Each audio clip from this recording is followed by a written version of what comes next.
While rummaging through my stack of sketchbooks, I came across many drawings and paintings I started, but for one reason or another just abandoned. I would typically put them to the side, saying I'll get back to it tomorrow. For this particular art project, tomorrow is actually almost 10 years later, and I want to finish what I started.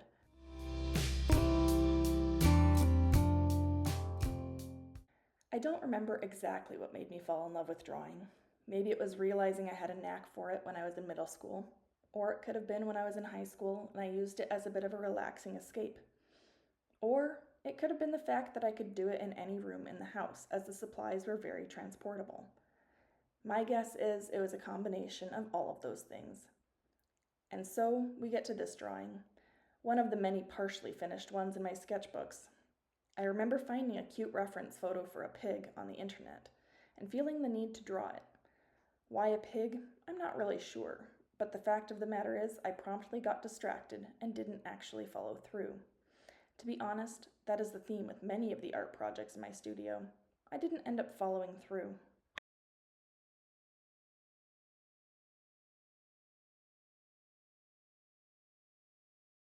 As much as I hate to admit it, that's a semi-regular occurrence in my day-to-day life as well. And while it's not a personal trait I'm particularly fond of, I imagine that it's a pretty common one. So, as a side note, I would love to encourage you to go back to a task or a piece of artwork that you keep telling yourself you'll get around to finishing someday, and finish what you started. Now you may be wondering, why do you have so many unfinished art projects?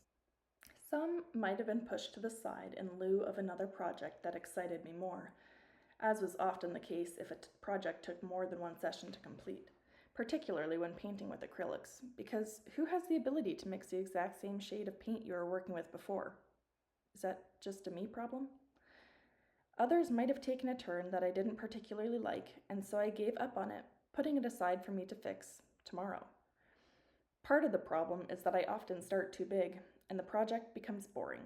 After all, who wants to sit and draw grass for half an hour because the focus of the picture was too small? Another part of the problem is that I might not have the necessary tools or skills to complete this big of a project, and then the project becomes more of an overwhelming chore than an enjoyable pastime. In the case of this project, I'm pretty certain I just didn't like how the logs in the front were turning out. So instead of figuring out why, I put the project aside for tomorrow. Now, almost 10 years later, with a little more experience under my belt, I could see that all those logs needed was a slight adjustment. As it turns out, those 10 years gave me the perspective and skills I needed to finally finish this project. So, if you have a project that's been kicking around for a few more years than you'd care to admit, and you've been dragging your feet to finish it, maybe you need someone to encourage you to get back to it, in which case, consider this your encouragement, because you can do it. But maybe, like me, you just need another year of experience.